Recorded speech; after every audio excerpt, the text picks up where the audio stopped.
എന്താ എവിടെ? മുറിയിലൊരു കള്ളൻ. അയ്യോ അങ്ങോട്ട് പോണ്ട, ഞാൻ അയാളെ മുറിയിൽ വെച്ച് പൂട്ടിയിരിക്കുക. എടുത്ത് കണ്ടു. നീ ശരിക്കും കണ്ടു കുട്ടിയെ? കണ്ടു. അയാൾ കയ്യിലൊരു ബൾബും പിടിച്ചിട്ടുണ്ട്. ആസിഡ് ബൾബായിരിക്കും, നക്സലൈറ്റ്. അയാളിൽ തോക്കൊക്കെ കാണും. നിങ്ങൾ ഇങ്ങോട്ട് പോരെ. ഇങ്ങോട്ട് പോരെ കുട്ടികളെ. നാട്ടുകാരെ ഓടി വരണേ, കള്ളനെ പൂട്ടിയിട്ടിരിക്കുന്നു. എന്താ? കള്ളൻ. നാട്ടുകാരെ ഓടി വരണേ, ഓടി വരണേ നാട്ടുകാരെ, കള്ളനെ പിടിക്കാം. മേളിലത്തെ മുറിയിലുണ്ടോ? ഞാൻ അങ്ങോട്ട് നാളെ കൂട്ടിട്ട് വരാം.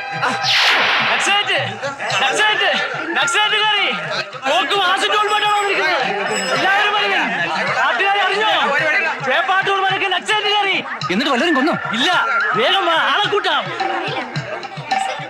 എടോ ഇതൊന്ന് തീർത്തിട്ട് പോടോ, ഒന്ന് തീർത്തിട്ട് പോവാൻ. നക്സലൈറ്റ് ആണെങ്കിൽ നമ്മൾ വെറും കൈയോടെ പോയിട്ട് ഒരു കാര്യമില്ല. നമുക്ക് നാല് ബോണ്ട് എടുത്ത് കയ്യിൽ വെക്കാം. അതേതായാലും ബോംബ് മാതിരി ഉണ്ടല്ലോ.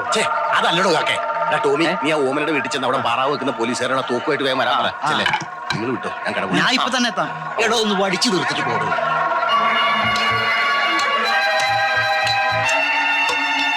ഒന്ന് വേഗം ആവട്ടോ. ശങ്കരന് വടി കിട്ടിയോ? എനിക്ക് വടിയൊന്നും വേണ്ട, വെട്ടുവത്തിക്ക് തന്നാ മതി. ഒന്ന് പോടോ.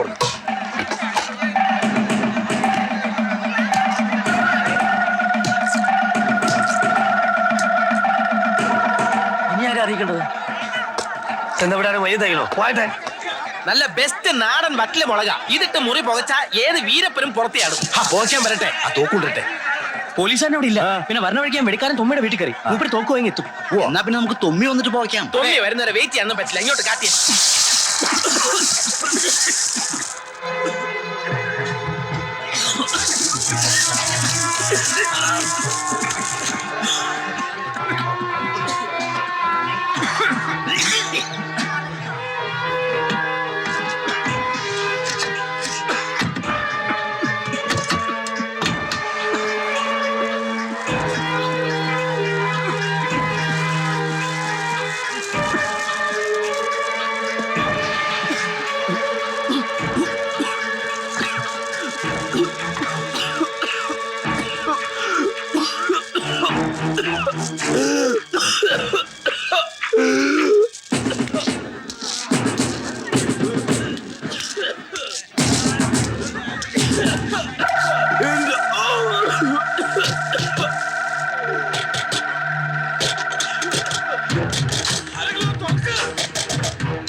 ശിവൻകുട്ടി. അയ്യോ ഇത് കള്ളനല്ല, നമ്മുടെ കൃഷി ഓഫീസറാണ്. എല്ലാരും പിരിഞ്ഞു പോകണം. ഇത് നമ്മുടെ പുതിയ കൃഷി ഓഫീസറാണെന്ന്. തൊമ്മി ആകാശത്തേക്ക് വെടിവെക്ക്, ജനക്കൂട്ടം പിരിഞ്ഞു പോട്ടെ.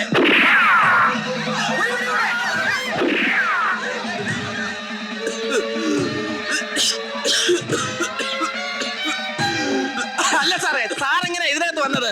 എന്നെ ആ പാപ്പച്ചി പിടിച്ച് ഇതിനകത്ത് ഉണ്ടാക്കിയതാ. 3000 രൂപ അയാൾ വാങ്ങിക്കൊണ്ട് പോയി. അതിന് പാപ്പച്ചി എത്തില്ലേ? ഇല്ല, പാപ്പച്ചി ചത്തിട്ടില്ല, ഞാൻ കണ്ടതാ. പാപ്പച്ചി ചത്തിട്ടില്ലേ?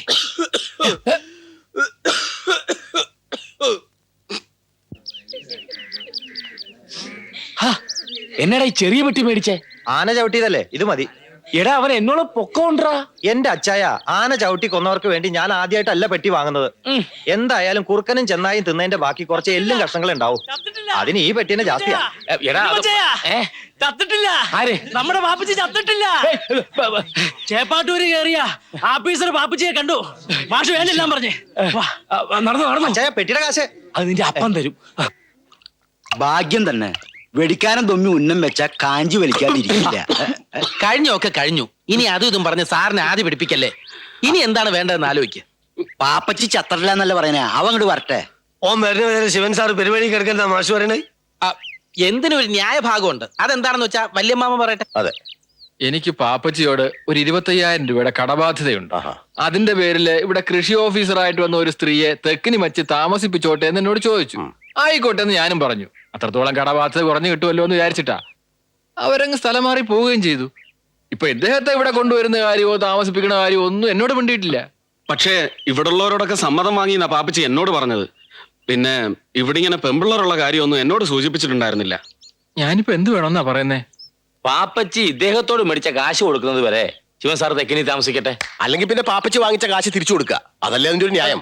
എന്റെ മരുമോൻ കാണിച്ച പോക്കൃത്തരം കൊണ്ട് ഒരാൾ വിഷമിക്കുന്നത് കാണാൻ എനിക്ക് ബുദ്ധിമുട്ടുണ്ട്. അയ്യോ, അതിപ്പോ നിന്നിപ്പോ 3000 രൂപയൊക്കെ എടുക്കാന്ന് പറഞ്ഞാ ദേ, അന്യനാട്ടിൽ നിന്ന് വന്ന ഒരാളെ നമ്മൾ കഷ്ടപ്പെടുന്നത് ശരിയല്ല. വല്യമാമേ, ശിവൻ സാർ ഇവിടെ താമസിക്കട്ടെ. അതുകൊണ്ട് വല്യമാമിക്ക് ഒരു ദോഷം ഉണ്ടാവൂല. ഞാനാ പറയണേ. സാർ മേളിലേക്കല്ലേ? വന്നാട്ടെ ചെല്ലേ. ആ എന്താ വലിയമ്മ ഇത്? അവരെല്ലാം കൂടി പറഞ്ഞപ്പോ അയാൾ നിറപ്പറയ നിലവിളക്കം വെച്ചെങ്കിൽ സ്വീകരിച്ചു ഇല്ലേ? കൊടുക്കാനുള്ള മുതലാവുമ്പോ ഏതു വഴിക്കും കൊടുത്തേ പറ്റൂ കുട്ടികളെ. വല്യമ്മ ഇത് വിറ്റ് കിട്ടുന്ന കാശ് കൊടുത്ത് അയാളെ പറഞ്ഞു വിടുക. ചോദിക്കാനും പറയാനും ആളില്ലാത്ത 3 പെൺകുട്ടികളുള്ള വീടാണിതെന്ന് പുറത്ത് പഞ്ചായത്ത് കൂടിയവർക്ക് അറിയാവുന്നതാണല്ലോ. ഞങ്ങൾക്ക് എന്ത് സംഭവിച്ചാലും അവർക്ക് ആർക്കും ഒന്നും ഇല്ലെന്നല്ലേ അതിന്റെ അർത്ഥം. കുടിപ്പാർപ്പ് തുടങ്ങിയ ആള് കള്ളനാണോ പിടിച്ചോറിക്കാരനാണോ എന്നൊന്നും ആരും അന്വേഷിച്ചില്ലല്ലോ. ഇറങ്ങാം. ഈ നിമിഷം ഇവിടെ നിന്ന് ഇറങ്ങിക്കോളാം. അതിന് മനസ്സിലാവുന്ന ഭാഷയെ പറഞ്ഞാൽ മതി. ഞാനും പെൺകുട്ടികളൊക്കെ ഉള്ള നാട്ടിൽ നിന്ന് തന്നെയാ വരുന്നത്. എത്ര കൂളായിട്ടാ ഒരാളെ കള്ളൻ കൊലപാതകി എന്നൊക്കെ വിളിക്കുന്നത്. തന്നെ കൊണ്ട് ഇതൊക്കെ പറയിക്കുന്ന വികാരം ഉണ്ടല്ലോ.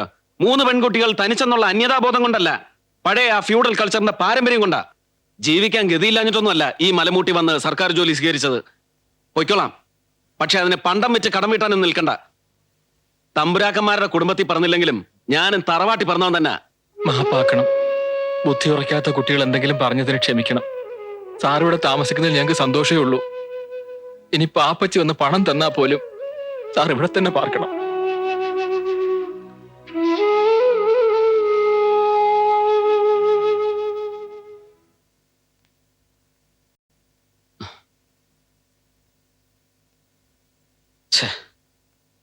ആ പെൺകുട്ടികളോട് ഇത്ര ചൂടാവുണ്ടായിരുന്നു. അല്ല, ചൂടായില്ലായിരുന്നെങ്കിൽ ഇവിടുത്തെ താമസക്കാരിയൊന്നും ഒരുപക്ഷെ ശരിയാവത്തില്ലായിരുന്നു. വല്ല കാട്ടാനയുടെയും ചവിട്ടും കൊണ്ട്. പേടിക്കണ്ട, ഞാനിത് അവരോടൊന്നും പറയില്ല. നാളെ പുലർകാലെ പോകുന്നതുണ്ടു ഞാൻ, നാളിക നേത്രനെ കൊണ്ടിങ്ങു പോരുവാൻ. ഞാനും ഭവാനും അരുന്ധതി ദേവിയും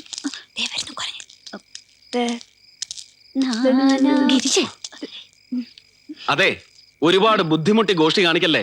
അല്ലേലും ആ മോന്തായം അങ്ങനെ തന്നെ ഇരിക്കണേ. പോയി കണ്ണാടി നോക്കിയാട്ടെ. തമാശക്ക് അല്ല, എങ്ങടാ ഈ മൂന്തിക്ക്? ശങ്കരേട്ടന്റെ പിടിയിലേക്ക് ഊണ് അവിടെ പറഞ്ഞിരിക്കണേ. ആ, വെളിച്ചം എന്തെങ്കിലും എടുത്തോ.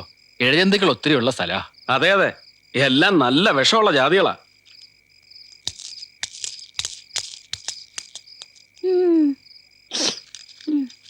ഇനി ഭയപ്പെടാറൊന്നുമില്ല.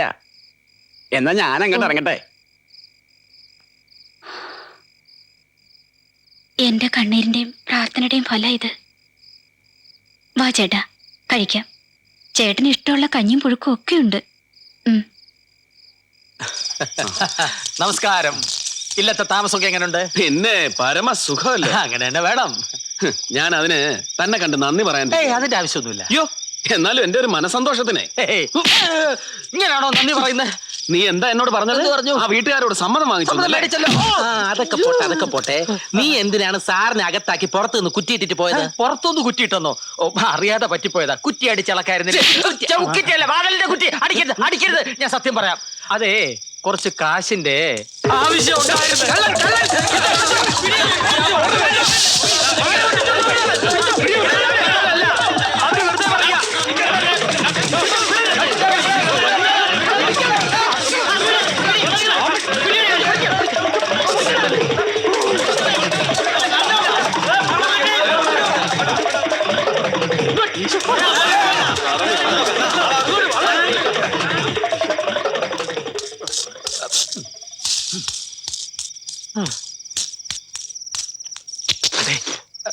അവരെ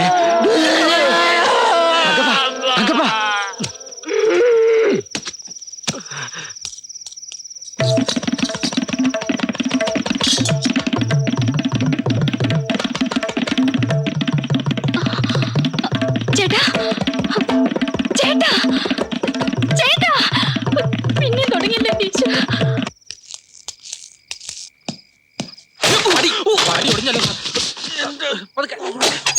അയ്യോ, മൂപ്പരെ പിന്നെ മച്ചിമ മുറി താമസിക്കാനേ ഞങ്ങളെ സമ്മതിച്ചിട്ടുള്ളൂ. ഇവിടെ തല കുത്തി വീഴാനൊന്നും പറ്റത്തില്ല കേട്ടോ. ഒരാൾക്ക് ആപത്ത് പറ്റുമ്പോഴാണോ ഗിരിജ തമാശ പറയുന്നത്? ആപത്ത് പറ്റിയത് ഞങ്ങൾക്കല്ലേ. ഇന്ന് ഉച്ച തിരിഞ്ഞത് മുതൽ ഞങ്ങളുടെ കഷ്ടാലം തുടങ്ങി. ഇവിടെ കാല് കുത്തിയപ്പോ തുടങ്ങി എന്റെ ഗ്രഹപ്പഴ. എങ്കിൽ പിന്നെ ഈ ഗ്രഹപ്പിഴയുടെ സ്ഥലത്ത് എന്തിനാ കെട്ടിപ്പിടിച്ച് കിടക്കണേ? പോയിക്കൂടെ? ഗിരിജേ, ആ വിളക്കൊന്ന് കാണിച്ചു കൊടുക്ക്. വേണ്ട, എനിക്ക് ആരുടെയും സഹായം വേണ്ട. നിങ്ങൾ സർക്കസ് കാണിച്ചാലേ നശിച്ചു പോകുന്ന ഞങ്ങളുടെ കോണിപ്പടിയാ.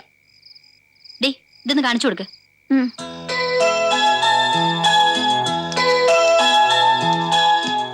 പതുക്കെ. ഈ പടി പഴയ തടിയല്ലേ, അതുകൊണ്ട് സൂക്ഷിച്ച നമ്മുടെ തടി. അധികം ബലം കൊടുക്കണ്ട.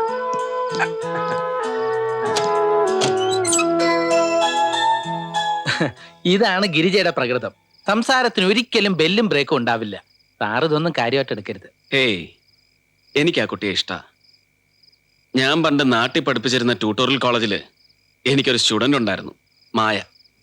നല്ല മിടുക്കി കുട്ടി. ആ കുട്ടിയുടെ അതേ പ്രകൃത ഈ ഗിരിജയ്ക്കും. ഞങ്ങൾ അധ്യാപകർക്കെല്ലാം വലിയ പ്രതീക്ഷയായിരുന്നു ആ കുട്ടിയിൽ. ഒരു എക്സ്കർഷനിടയിൽ പുഴയിൽ കുളിക്കാനിറങ്ങി ചുഴിയിൽപ്പെട്ട് ആ കുട്ടി മരിച്ചു. ആ മായയുടെ അതേ നോട്ടവും വർത്താനവും ഒക്കെ ഈ ഗിരിജയ്ക്കും.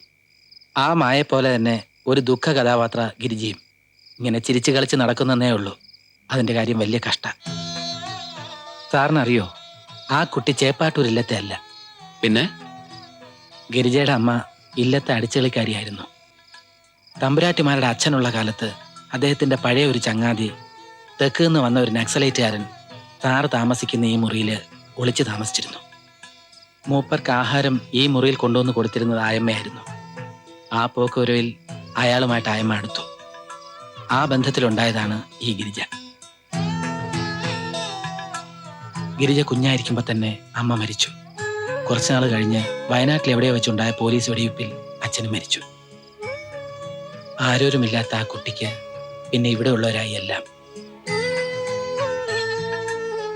ആ, എന്നാ സാറ് കിടന്നോ, നാളെ കാണാം.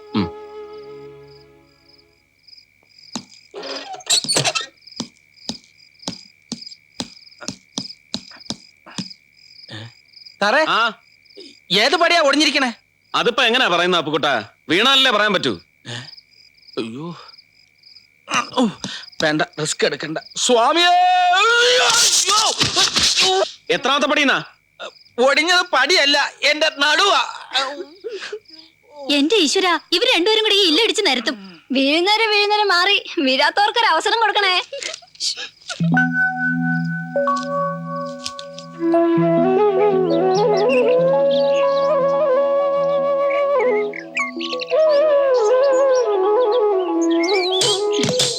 കുറച്ചു പോക്ക് തട്ട്.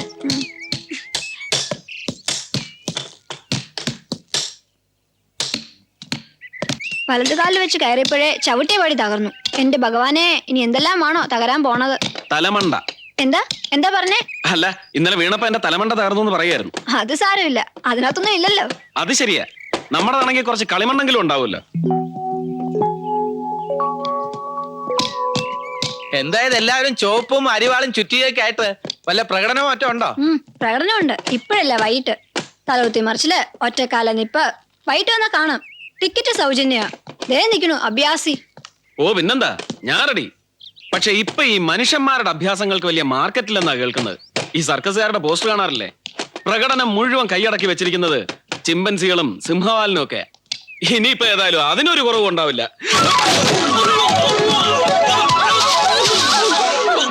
സോറി കേട്ടോ. പെണ്ണുങ്ങളുടെ മേലെയാണ് വീഴുന്നത്. അതിനല്ലേ സോറി പറഞ്ഞത്? സോറി. Soap, brush. എടുത്തി സിനിമയിലൊക്കെ നായകനായും പ്രേമിച്ചു തുടങ്ങുന്നതേ ഇങ്ങനെ മേലെ വീണിട്ടാ.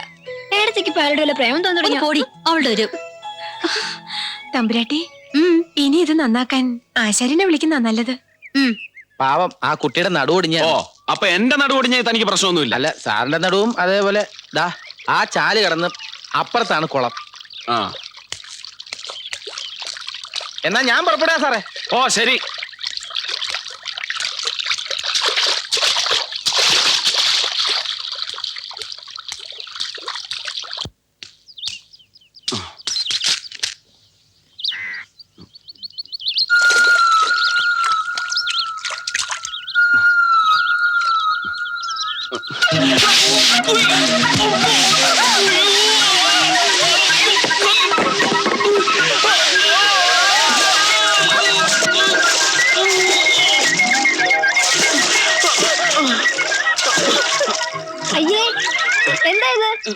ഞാൻ വീണതാ. നിങ്ങൾക്ക് പെണ്ണുങ്ങളുടെ കട മാത്രമേ കണ്ടുള്ളൂ. പെണ്ണുങ്ങളുടെ കടവാണെന്ന് അറിഞ്ഞപ്പോഴേക്കും വീണുപോയി. നിങ്ങൾ ഇവിടെ കൃഷി ഓഫീസറാ വന്നതോ അതോ വീഴാൻ വന്നതോ?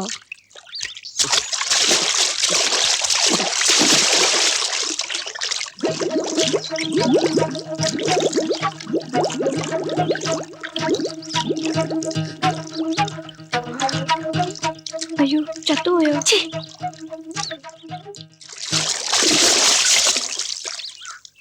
ആ ഓ